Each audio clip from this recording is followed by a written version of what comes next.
Yeah, you know, I was actually, as the initial fight's going on, we're getting a very quick engagement here. Faith Beyond already going in, but it's actually AIM who's going to be in trouble, and he's going to go down first. T1 wants to continue getting kills here, but they lose Kuku along the process. Doesn't matter, as Faith Beyond will die as well, and T1 will get the upper hand here. Happy to push him away from this Bounty Rune area. But yeah, as you were saying, actually, I was very excited to have Beast Coast here. I was actually hired as their translator for their winners interviews, which turns out to be the easiest job of my life, honestly.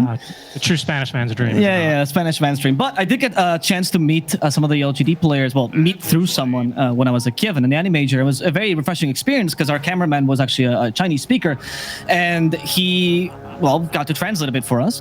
He actually was the guy who taught the Beast Coast guys about the Samala. And much like I'm butchering that statement, he butchered their names when he met them, which is why we're going to try not to do that for the stream today. And so some of the names that often get called a certain way, the Chinese names in the English stream, we are going to try to say them as the Chinese players asked us to. Because he met Xiao8, who asked us to call him Xiaoba, and he met Sing Q, who actually doesn't go by the name Sing Ching, apparently. He actually likes Westerners to call him Sing Q instead. The rest are the same. The only other one I'm going to mention is going to be Aim or Ame, however you want to call him. His current name is now Xia Se, which is a martial artist, a hero from a martial arts novel in China, but I am not good enough to pronounce that constantly in a cast, so we're going to call him Ame. for the cast. Ame. Yeah. I am too uncultured. I apologize, China. And he's doing a pretty good job already in this bot lane. Had the 9 essence shift stacks. That's one way to bully a Darkseer a bit more than he might be able to. I'm interested in this mid lane. We're actually talking, of course, before the game started. We're commenting on how they could maybe flex the Slark mid, perhaps put him against the Bat Rider, because very easy matchup. But I think Lush should have an easy time too mid. It's probably not going to be too difficult. As top lane, we also have a relatively strong lane, but they need a couple of levels for LGD to start making this work. In fact, now T1 on the offensive. Why? Took an interesting path, and will that path lead to his death? Apparently so. Savage closing in. There's gonna be a kill for Whitemon. Oh, I've got that one pretty easily. Took the scenic route, and where's the Graves gonna be now? Yeah, I like the idea. I think Cinderin brought this up earlier as well when he was kind of capping off his thoughts about the panel, which was, you know, having a Lash activate early, give him that solo experience mid lane, while still being able to put a little bit of pressure onto the Bat Rider, because it's just the zoning abilities that Lush carries, is going to allow you to take towers faster, more XP, more points in the Edict. That's less space for Sven to be farming in the jungle, because right now he is very much the one to be farming. As Kuku currently being farmed by Ame down bottom, that's going to be the first permanent stack of agility for our Slark. Yeah, well done, honestly. I mean, this combo of Slark Io is quite strong in the lane. You don't have the strongest opposition, the Darkseer, until he reaches level 3, and even then I think you're a bit screwed. And Q as well. Need to trade away, but yeah, with Shields Crash, Zephyr makes for a pretty good harasser in the lane, even if he can't really stop the pulls from going on through too effectively. Another pounce here as Kuku still level 1, actually could take a second death.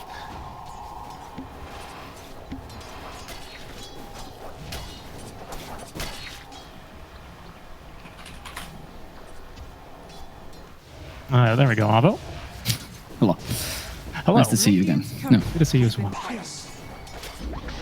But yeah, there's finally level 2 for Kuku, which is going to give him a little bit of a reprieve in this lane, because it was all basically the Ame show. And in fact, Ame feeling so confident, he's taking 2 points in the Essence shift early on.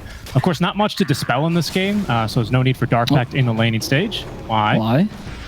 Well, he has the Brain Sap, but the body blocks by Whitemon are pretty good. In fact, why? Might still die. The Whitemon body blocks almost got him. This last little spirit there with a bit of auto attack damage. Even with a Tango, they're going to get the kill on the captain. Well done, T1. That top lane, honestly, getting much more kills than I was expecting it. But bottom, they're trying to do the same here. Ame jumping on the Darkseer yet again. Zephyr desperately trying to save the Darkseer with a nice shield crash towards the end as he gets some lost essence, but it's going to be perfectly fine. I can't really kill Zephyr with the shield crash buff on. Yeah, I think this is actually like such a good idea though from LGD the more I think about it, because usually this lane, basically any melee matchup against a Darkseer looks like this for the first 2 levels, and then as soon as you hit level 3, there's that second point in Ion Shell immediately for Kuku. Now the damage is a bit too much here for Ame to be harassing as much as he has been. So we'll probably now see Ame go for more points into the Dark Pact and prepare to start farming in the jungle with this very balanced ability that got some nice buffs in 7.30. Yeah, even with the slight nerfs, I think the buffs allowed the now Slarks to go for the 2 points essence shift early. As we see a kill in the mid lane. It's going to be Xiaoba killed by Carl. This is the threat of any ranged hero against Batrider. Oh, I'm so good until Batrider dives me, and all of a sudden, oh no, if I'm out of position, you're going to die. Lina suffer from the same issue. You either need a targeted stun to stop him or a support TP. Not much you can do. And it's Carl. Carl likes getting kills. Carl loves diving as well. Oof. He was warmed up from earlier today, gave a beating to Kersluk really in both games in the laning stage, and didn't die a single time. Something the first game on the Coddle was intense. Bottom, there's a vacuum to save Zephyr. As the shield crash comes up and Zephyr just came back to die, and Cuckoo could be in trouble himself. The TP, do they have enough damage to break this? Oh, so close actually.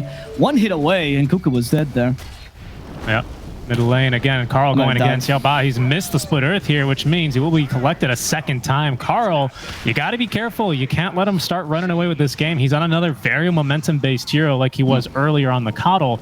And just ask Beast Coast how that game went. They will have wanted to probably have banned that in the first game or drafted a bit stronger against it. Already a very dangerous start for LGD here. His Void Spirit game was also a showcase, I think, of Carl's crazy style when he likes to properly play, right? I think Batter allows that a bit more than the Coddle. I mean, his Coddle was very good, but what you like to see Carl is, oh, can I get a kill? Yeah, I'll dive tier 2. I know tier 1's still up, no big deal. I'll get away with my life. It's fine. That's the Carl show, and we're starting to see that very strongly in the middle lane. Of course, Xiaobao has been playing pretty well in this tournament, especially someone who hasn't played mid competitively in a long time, or if I recall, ever. But since the Chinese players play random draft, I think they have a bit more experience than the average Westerner. True. This is also a pretty big level. Ooh, okay. Good nightmare. That'll stop the lasso, but it's not going to save his life, Avo. He's still going to go down. Just too much magic damage courtesy of the Firefly. Carl's continuing to fight here versus the duo supports. There's the overcharge for those Bane auto attacks. Got to be careful for those. And in fact, he's punching for 71 a hit, which ain't bad here. Carl continuing to fight, but I think he's just baiting around the supports a little bit. Poor supports, man. They don't have boots yet. Stop it, Carl. Can you get a kill here? Oh, the Nightmare. Carl's going to get punished for this. There's the one hit. Oh, actually stopped the Fairy Fire, saving him. Carl. He'll get away. He'll get away just barely. There's the Sunray now. As Whitemon joining the fun. Faith Beyond now from the top lane as well, rotating on through. He's got level 6, 1 point in Burrow Strike, but there is no Icarus dive. I don't know if he was aware about it, but it's not going to matter much when he's going to melt to that level 3 Sandstorm. I mean, not that big a deal, I think, for T1. Yeah, small kill on the 5, but since Carl got away with his life there and also disturbed the 2 supports, you got a bit more laning stage out of that, and top lane was already going really well anyway for 23 Savage.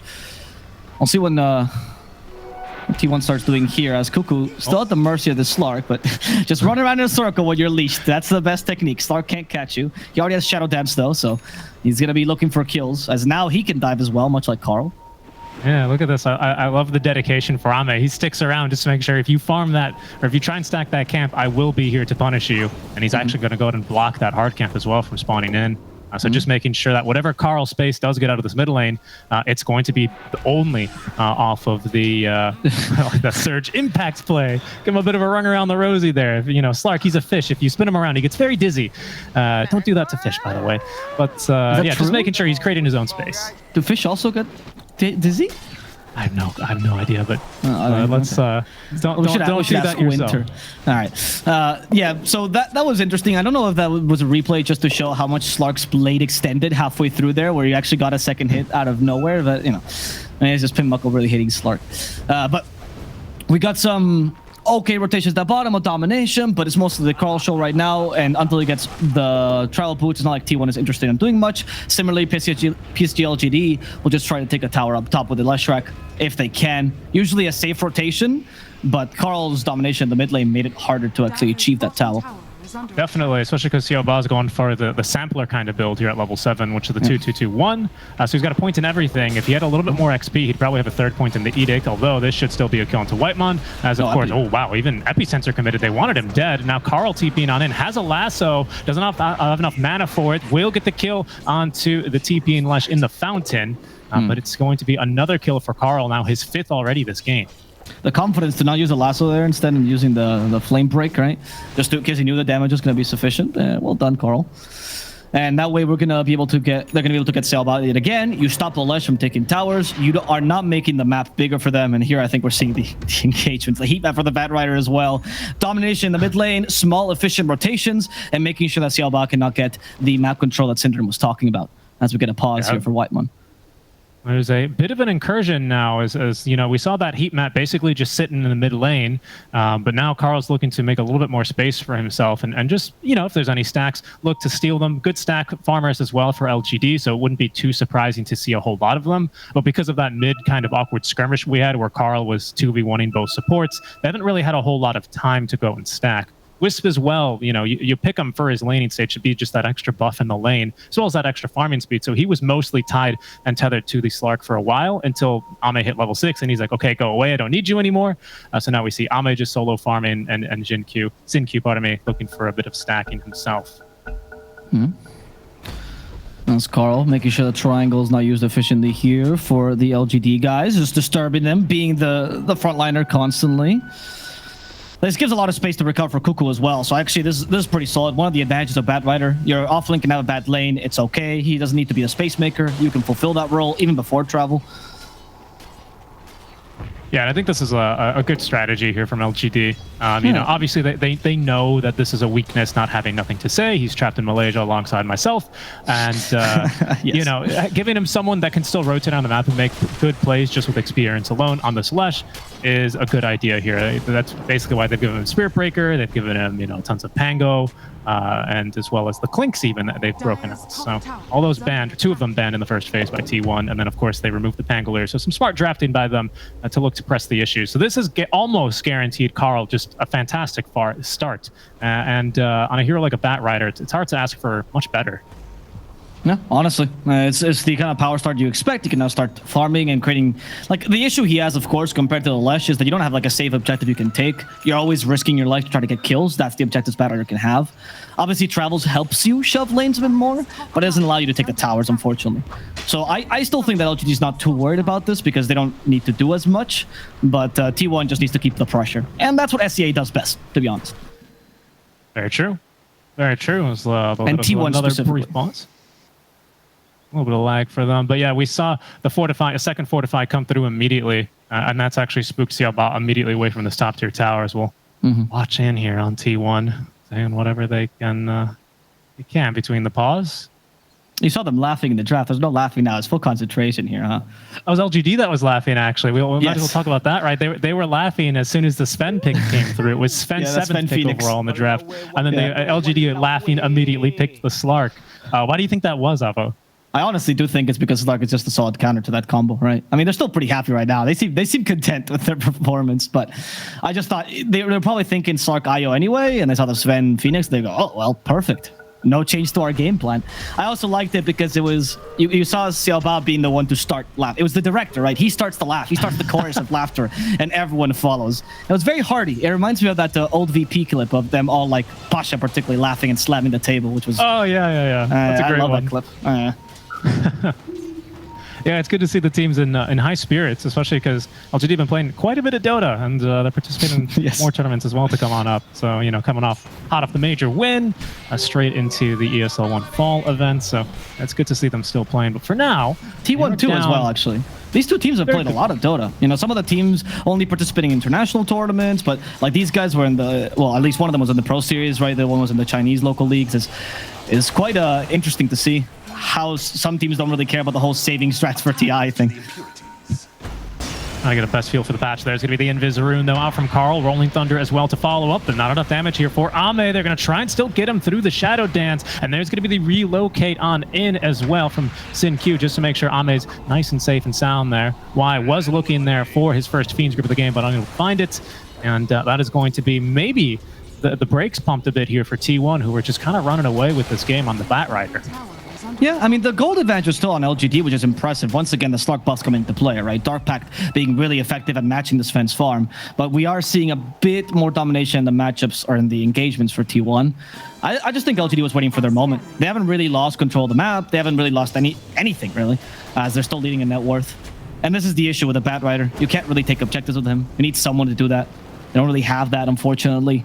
And that's allowing LGD just easily come back into the game.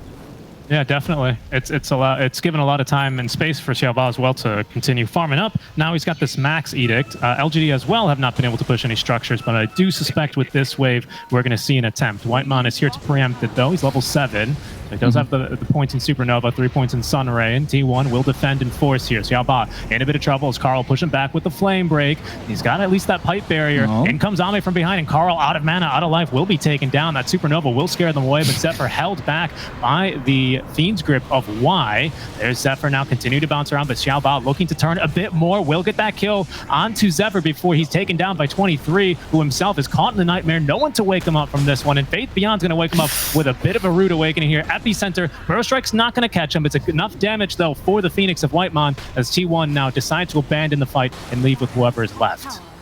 That was a very clever move by LGD. If you notice the last 2 attempts that we saw here, Lesh tried to go push the top tower, Phoenix put his body there, and you're like, oh, it's just Phoenix trying to disperse the Debalkitic damage. All of a sudden, all of T1 jumps on it, right? But this time, like, third time's the charm. We are prepared for this, and they kind of played around the Stark timing by forcing an engagement they knew was going to happen.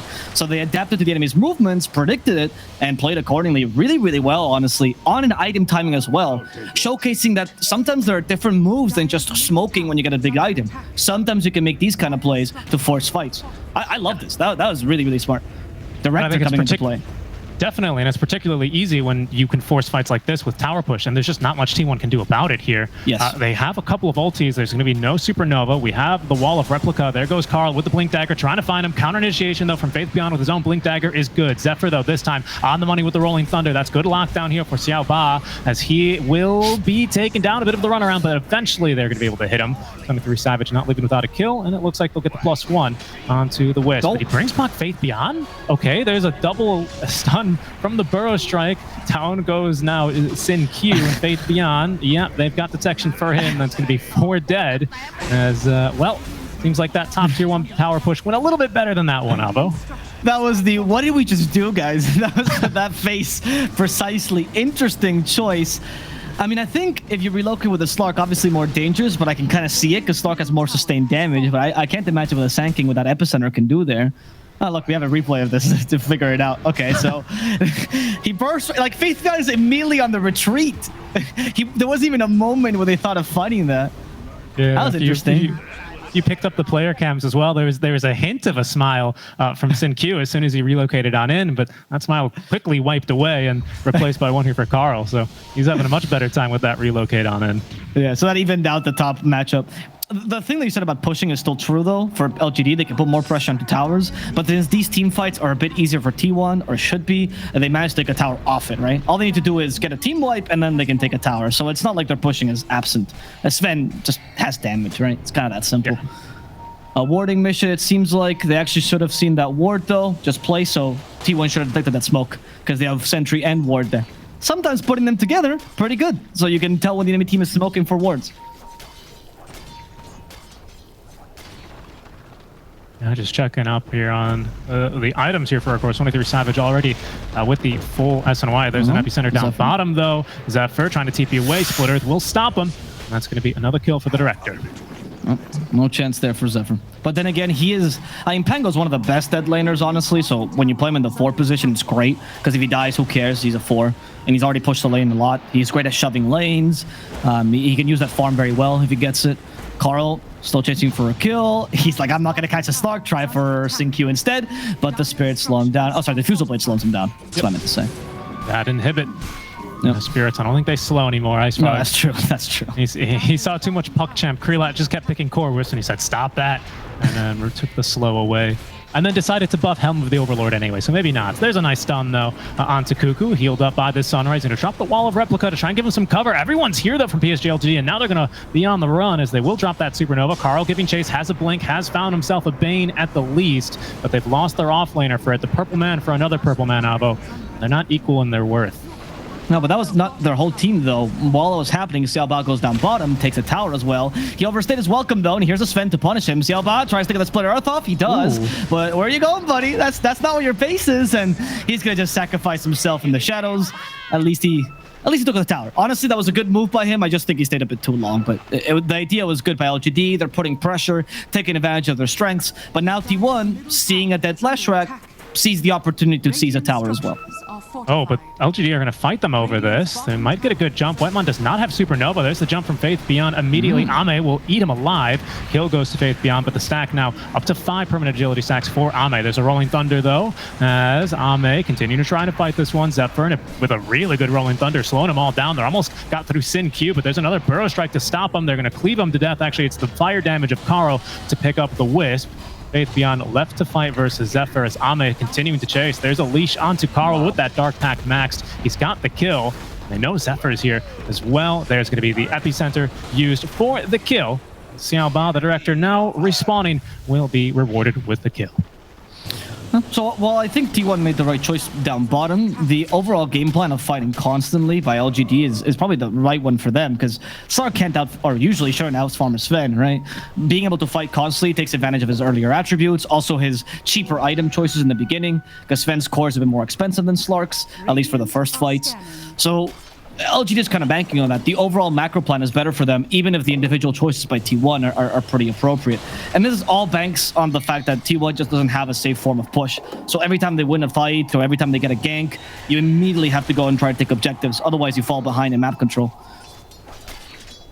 Yeah, I feel like normally I would say, oh, but their team fight's really good. You know, they've got the threat of Rolling Thunder on this Pangolier, especially with Blink. We have Supernova. We've got a very active Bat Rider. He decided to go Blink 4 staff before BKB. In fact, Karl's not even considering a BKB yet. Oh, the burst failed? Yeah, okay. Another Purple Man death. Honestly, Bane's quite valuable with his early engagements. He stopped the ganking power of LGD, so... Exactly, because that's the point I was getting to, right? Even though you have got a great teamfight ulti on your position 4 Pangolier, and you can afford to, because he's position 4, you can just throw him in, right? If he dies, whatever, if the teamfight's worth it, congratulations, you give him an attaboy, and you move on with the rest of the game. Not with Bane, right? Bane is here, and it can be a bespoke Pangolier canceller, and in some ways, he's better than a Bloodseeker could be, or even just as good as a Grimstroke, right? I think you had that comment in the draft. So LGD, they've got some pretty strong teamfight counter initiation, so T1... got to find the right engagements here to make these works. And Karl so far has been doing a stand-up job as well at getting these pickoffs. Not a stat 1 minute faster than average. Yeah, it's not that big a deal, but allows you to get a smoke a bit earlier. Hopefully catch T1 their pants down. Whitemon, though, he can fly, so pants are not needed for him. Nope, doesn't have any legs. No legs on the Phoenix. That's well, I hope he never does, had right? pants on to begin with. There's the little chicken legs, right? Thank you for checking, JJ. Actually, that's really I appreciate that. As Faith Beyond misses the Burrow Strike, not a big deal. He's just kind of testing out this Burrow Strike. Short range, make sure it works. Next fight, it'll work better. Sin-Q could be in trouble, though. Karl tries the Flame Break play, but Sin-Q was smarter and faster with the tether.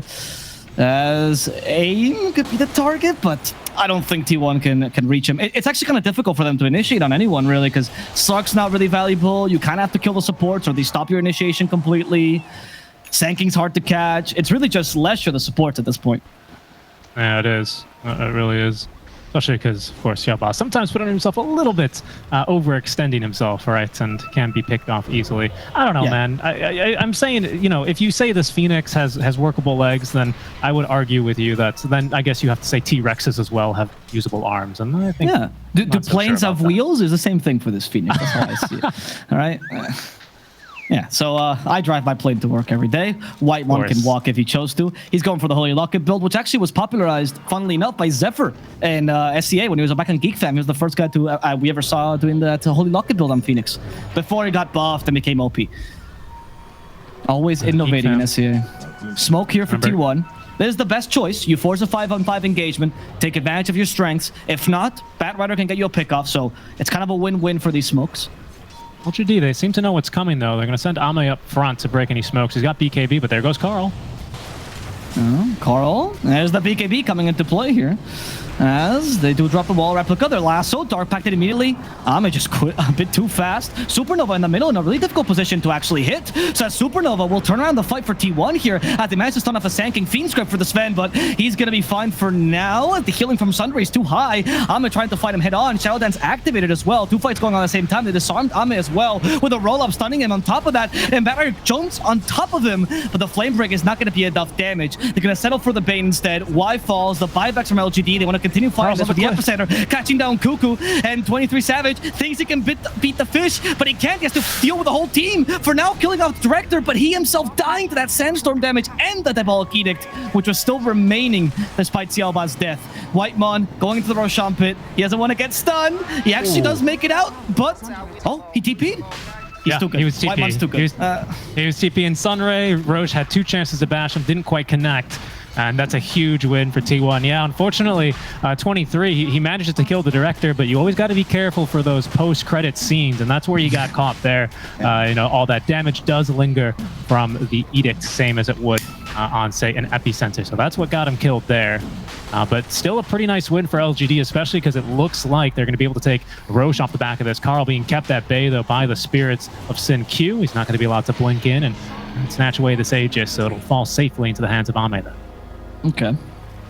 So Ame with a little bit of an advantage. Last fight, I don't even think he won the mano-a-mano. He just was better at escaping the Sven. He just kited him endlessly. So that fight became really difficult for T1. Because when you get kited, it's like a double-edged sword, or there's 2 prongs on this trident.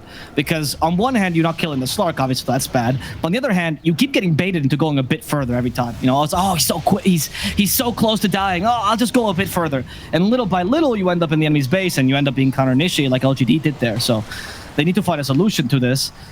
I don't know what it's going to be, honestly. For now, the Axe is going to be okay for Cuckoo, but ideally another stun, a quick disable of some sort. The Octarine is a good idea, actually, so you can surprise him with a lasso from further away. Very true. Yeah, for now, 4 staffs are going to be queued up by Cuckoo. I'd imagine, yeah, Whitemon as well has got one queued up. Best way to try and kite around to Slark is keep breaking out of his pounce, because that just kind of enrages him, and he'll go for more. We do have the Shard as well now for the Director. I don't know if we had it in that last fight as well, but that's going to make these fights a bit more difficult for T1 to take, as they'll smoke up and look for a better engagement this time around, trying to find their way onto the high ground. With all the heroes missing on the map, LGD, something's a bit sus here. Oh, they're baiting the rune. In goes Ame, though, immediately. He's got BKB at the ready, got Strength active, as there he goes into the Shadow Dance. He's still being picked off, though, as he is going to be killed. That's just his first life, and he's got BKB for the second. But we'll see how LGD can counter-engage. They actually guessed that Sin Q was waiting in the trees for the relocate, so they kill him before he can do that, but they have no stuns, unfortunately, for Ame, and he's capable of getting away. So really good play by T1, but unfortunately the Slark did leave. However, he took the Aegis, and you killed the IO for free, who did buy back last fight.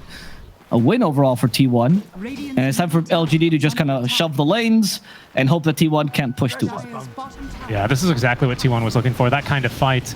But not only that, a fight in a location where they can conveniently push as well immediately after. So 23 doesn't have any more God Strength. I think he activated this with the Arcane Rune, though. So we'll have another one quite soon. And he's done a good amount of damage to that tier 2 tower in the mid lane. So T1, I think, very happy with that fight, as they've equalized that Aegis disadvantage to the previous one. Okay.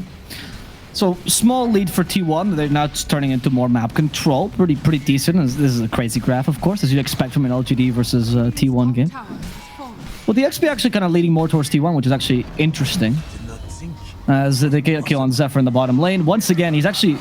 Again, it's not really the dead lane, but that's kind of how he's playing, because they took the tier 1 so early. That did not become too safe an area for T1. You can tell the wards are not really in their triangle either. There's not many defensive warding. It's actually all around the mid lane. This allows them to fight better and get more pickoffs. These are more aggressive and rotational, but it also means that you have, well, less part of the map that you're seeing. And that means that Zephyr has to go for these kind of crazy plays. It's okay for him to die as long as the lane is shoved when he does. Yeah, exactly. And I think the point for the wards, although I think they should probably, you know, unblock their ancients, because they've been blocked almost for that entire century duration, yes, is that they want to be taking fights around the mid lane, because then they can go for any objective from there, right? Yes. Like we already said, this is not a team that pushes particularly fast, especially without God's Strength, and in these early fights. And here they go again, using those wards onto the Bane. They will go, and 23 Savage will take but only 2 cleaves to get through him. Carl just constantly going for the Bane, making sure that enables, I mean, the Sven, honestly, in his BKB, but also the Pango, of course. So usually you don't see a lasso for the 5, but I think Bane, honestly, is just so valuable. And you don't really have anyone else that can jump him. Darkseer's not very good at that. Even if he gets normal punch eventually, that's not very good at jumping a Bane. You don't really want to do that with Pango either, because he's just a 4. Yep. 4 staffs aren't going to save him. Just a Lotus is what we'd be looking for, and that's exactly what Zephyr has queued up here on the Pangolier. That will make taking him down a bit more difficult, as well as, of course, having that Dispel ready for his team. Okay, Dispel to... Oh, go ahead. was to say blink tag on Xiaobao. Just picked it up now. So, I mean, he just plays off lane from the mid lane most of the time. So once again, he plays as the frontliner role. This way he can hopefully cut the fight and make it harder for T1 to use their backline effectively, particularly the Supernova, right? If he forces the Phoenix for a badly positioned Supernova or an early Supernova, it just turns badly. And as they go for Carl here, miss the pounds. They hit him with a bash though. Dark Pact on top of that, and the Split Earth. Carl is going to be the first victim of this engagement. They even committed the epicenter for this. T1 retreats immediately, and there's no fight without Carl. Yeah, they kind of threw everything at him there, to be honest. BKB charge from Ame. They Fiend script him even. So I think we need a bit more out of this fight from LGD. Faith Beyond with a stun onto the high ground. We'll find Cuckoo. The Force Staff is actually going to end up stunning up Ame, but that's fine. I don't think they were going to be able to catch the Sven anyway. LGD with this tier 2 tower, I think they'd be happy with that fight. Fortify is going to make them work for it a bit harder. Oh, that's Ame as well, showing off his new Skull Basher, by the way. And also his level 20 talent, by the way. Now 4 Essence Shifts. For agility press and shift stack as he goes in, Shadow Dance immediately. Nightmare to stop the Sven for a second. They take it off, but you've already lost Cuckoo here. As Q, he gets saved by a quick Force Staff and a Death Shot on top of that, but Ame cannot fight the Sven head on just yet. They're gonna have to wait it out. T1 not wanting to be caught without the BKB, so they retreat back to their base. Another quick win for LGD. Small skirmishes that end up turning well for them because they're just playing the kiting game constantly. Great Force Staff pickups by the team.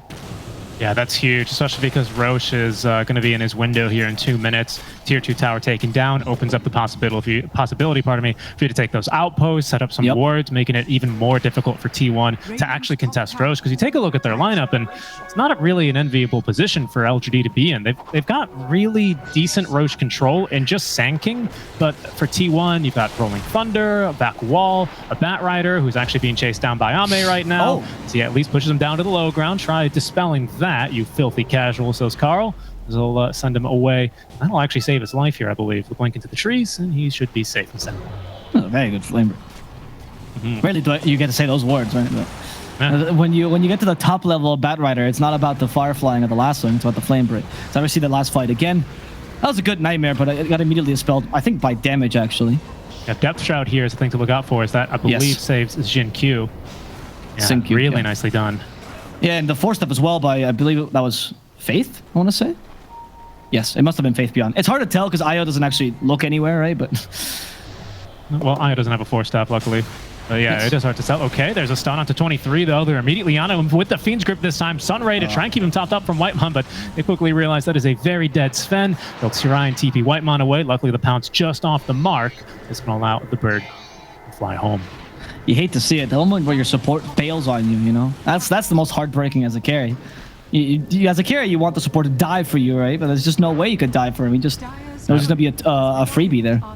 Plus, I mean, for enemies, or for your enemies, it's a total, like, all systems go, right, kind of move. Oh, the healer is backing up. There's no support coming for him. Let's chase anyone else we see. Let's run right at objectives. They're not ready for this. That's, like, such a gratifying feeling as well for LGD.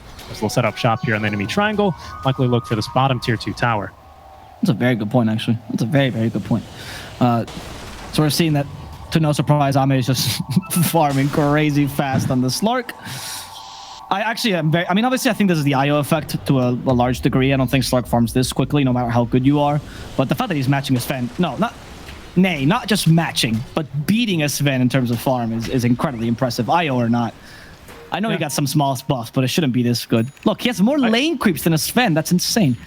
I think a lot of this is actually, like, because remember, 730B did nerf the mana cost by quite a bit on Dark Pact, but, I mean, Slark, obviously, right now, he's topped off because he's already pretty into the late game, where he's getting there, but Sin-Q has been just following him around. Exactly, that's what I was going to bring up, right? A lot of Slarks can try and mitigate this by going for, like, another intermediate item, as there's Xiaobao, who's pushing a little bit all by himself here, and he's going to try and be relocated out. I believe they've interrupted Sin-Q, though, with the Flame Break, so could not get the relocate out, so the Director will go down. This could be a bit of a bad movie for LGD if they can't get anyone out. And there's going to be a great stun in from 23 Savage. Depth Shroud down, but it's not going to be catching Ame. They at least TP away one. And Ame, with the cover of the BKB, is going to be allowed to TP away as well. What was Ba doing there? He was pushing all by himself, wasn't he? Yeah, it was interesting. I don't know.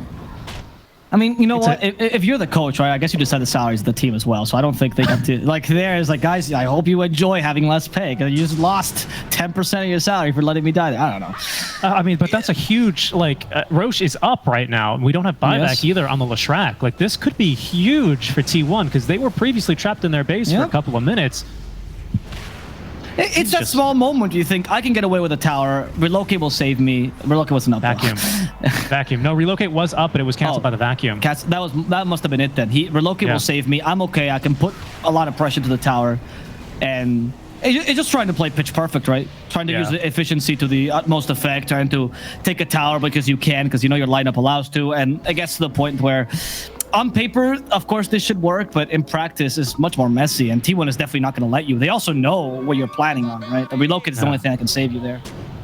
Also, 23 opting instead of Daedalus first, or even the Crystallis, as full Moonshard just chilling in the inventory here. So, of course, that additional attack speed. Plus, the night vision might not be too bad. Slark is one of the few heroes in the game that has the same night and day vision at 1800. Oh, the day vision now, though. So 23, no excuse this time for getting caught. Well, the Smoke Gank is certainly one, as he will be killed off. We even commit the Epicenter. But it's the full duration Fiend's Grip that'll get him there.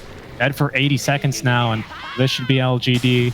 Basically killing the core, taking the outpost, and looking for Roche #2. Why has maybe gotten like 1-2 Fiend's Grip and the whole game aren't like impactful ones like these, but they pretty much decide the game. That's why they keep killing the Bane, right? It's just such a strong spell against honestly all of T1 because you have no save. There's nothing like an Oracle or even a Shadow Demon or anything just about Fiend's Grip. So when it happens, either hard commit or you let the person who's got gripped die. And now you get like I said, the Aegis, which could have been lost there, but T1 couldn't take the rush on in time.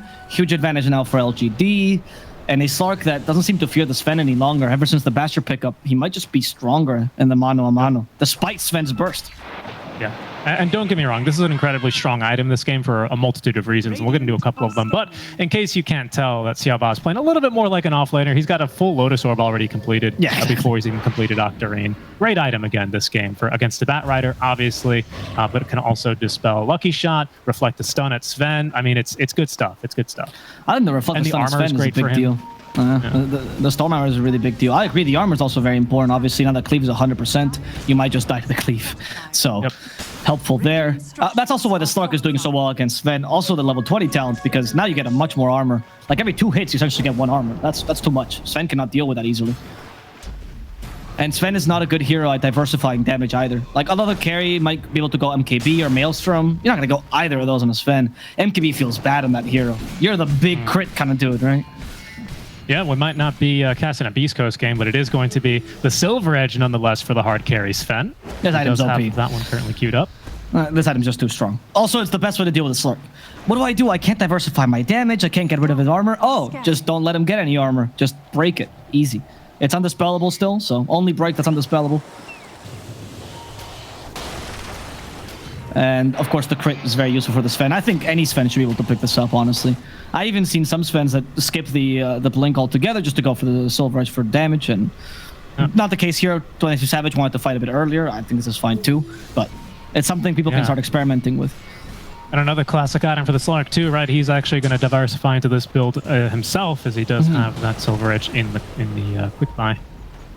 Interestingly enough, it's actually worse for Slark now with the crit. Like, it's not the great... I mean, it's better than the last iteration, because last iteration was just trash.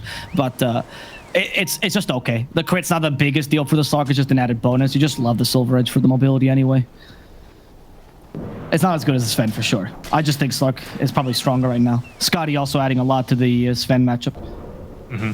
Making it a bit easier to kite him, reducing the effective heals out from Whitemon, who did, buy a bespoke healing item. So that's going to feel a bit worse as LGD with their Smoke Gank. They're going to head south. There's a ward set up here, though, for T1 and a Sentry, so they'll be ready and having vision, but LGD's immediately in. There's going to be the leash on the Cuckoo Force Staff to send him a bit further away. BKB active from Ame, as there goes Faith Beyond. He has Epicenter ready to go, but they need to get through this Supernova first. Down goes Cuckoo. Ame actually losing the mono here to 23 Savage, as he's going to be stunned immediately by Zephyr, but a good timing there onto the Dark Pack. We'll save him for now. Faith Beyond channeling the ultimate as down goes the Bane. They bought back on the Wisp as well, but he's been stunned up now. 23 Savage just palping the BKB will end the life of the Scorpion, and the Director could be next himself, although he's quite tanky himself here. And with Ame on the prowl and a second buyback, LGD looking to turn this fight. Yep, and goes Ame hoping to bring down Carl here. At least if they can get the stun off, they will, the Basher. So at least they get 2 counter kills off this, but the cost of a bunch of buybacks and not the best initiation for them. That Supernova play was really smart. T1 playing around the egg, constantly making sure it was really difficult for LGD to get to it. They had to overcommit just to be able to fight around that area. But Slark kind of unkillable. Just give him enough time in the fight and he'll win. Sven has to burst him down, but you need stuns for that. It's just so difficult. What are you going to do? Buy Abyssal on the Sven, Hex on someone? They're struggling to make sure that Ahmed just stays still. Oh, there's a bash on a 23 Savage, but luckily we've got 4 staffs. Be a good item here. Split Earths to keep the defenders at bay. As Zephyr with the blink on in will find a stun onto Ame, who saw it coming and Dark packs it immediately. Stormhammer reflected as they actually pull in Slark a little bit. Nightmare will dodge a bit of damage. There's a burst heal now out from Sin Q. There's Mech now full wand, not a wand, full Holy Locket is going to enable him to dive here for Zephyr. They get a 4 staff out for him though, and he'll be A-okay, but the mid barracks, let's quite say the same for those, as those will be taken down by Ame on his way out. All right. So good because you took the objectives. T1 doesn't really get much out of it. Ame seems like a monster. What's T1's strategy now? Genuinely. Like what is it that's going to get you back into winning these fights? Obviously a great position fight is ideal, but that also relies on LGD kind of taking a fight where they shouldn't, right?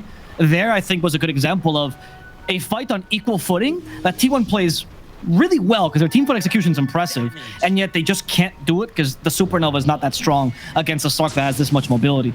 And wait till he gets Ags, because eventually that's going to come on Slark, and that's going to make it impossible for Sven to catch up with him. I think T1, they've got the right idea though, right? They do look for the supporting cast first in that last fight, especially because Ame did have an Aegis, as Carl is going to be forced to BKB beyond running him down. Ame's still on the prowl, but he's going to be hard-pressed to find anyone in the jungle of T1 as they've all basically gone back onto the other side of the map. He hit that 25, though. That is so scary. Aegis reclaimed as well. I mean, Slark now has the extra 4 agility per hit with an insane duration now. Of course, he went for the Essence Shift duration. If you go for Shadow Dance duration, I don't know if you're playing support Slark or something, but this is great. Now this actually combines well with the crit, because you actually have Essence for long enough to take damage into the fight. 13 extra stolen agility, not bad at all either, for a bit of extra damage here and there. LGD is looking really strong. T1 needs to find a counter strat here. I honestly think Hexes might be the option. I think a surprise Hex might be some, like, especially on Carl, might be able to bring this back a bit for them. I think we just got to propose a bit of a better fight for T1. LGD was just way too confident in that bottom fight. They had that ward up, which has now been dewarded actually, so kudos for LGD for scouting that one. But they had that lane ward they set up awkwardly just because they knew that LGD were smoked and running at them. They take down the supports. They've got buyback though. Now in this second fight, they're not going to have that available, nor the second life of this Slark Aegis. See what they can get going.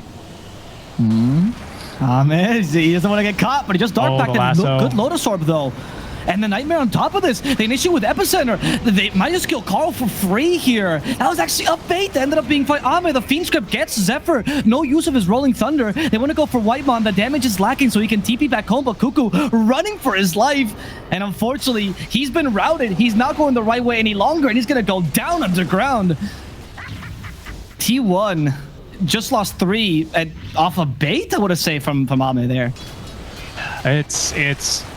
I mean, that's just how desperate they are, right? That was the equivalent of like chasing a techies through a part of the map you've not been in for a while, right? I mean, you're trying to jump a Slark who's got Silver Edge, he's got Dark Pact, he got everything, Shadow Dance, even Depth Shroud, right? Like but that was their best shot, they thought. They just make the call and go for it. I mean, that's such a Carl play as well, isn't it, right? Like, don't worry, guys, I'm going to steal the carry, I'll drag him back, and we'll get the kill. Or he's just going to end up, unfortunately, kind of baiting the rest of his team into a bad fight. Well, that one looked, unfortunately, a bit more like a bad fight. Luckily, it's not Megas. We were able to defend that tier 2 tower down bottom. But top barracks now having been deleted, and Roshan, number 3, might be respawning as soon as in 20 seconds. Does make this a very scary game for T1. They've got one fight to try and bring this one back. I gotta say though, I justify that lasso because did you see how immediate, like that Lotus Orb was split second. You know, last second Lotus Orb before the lasso came out. I think it's fair for Carl to think that was a free kill. He even saw the Dark Pact, right? So, well, I like calling Carl the kind of like you coin flip. Sometimes the coin is grabbed by God, and sometimes the coin just kind of falls into a pool of mud. In this case, I think that's very, very justified. Carl's become much more consistent as time goes on. As time goes on, and this showed it was a measured play. LGD is just too good, honestly. Yeah, some instant dispels as well as what we saw from earlier in the Omni Knight versus Sankin game. He tries again, but Ame was just ready. Even has himself now the Ascetics cap. There's the counter initiation. They catch Cuckoo, but they want better. They force staff him back. Ame still looking for his in on this fight as the Supernova is dropped. 23 Savage stunned up by the Split Ursa, and now into the Fiend's grip. He is taken down. Doesn't have buyback for a minute and a half. Doesn't even look like Carl's able to escape as he is stunned to death. The GG will be dropped. It's LGD take game number 1.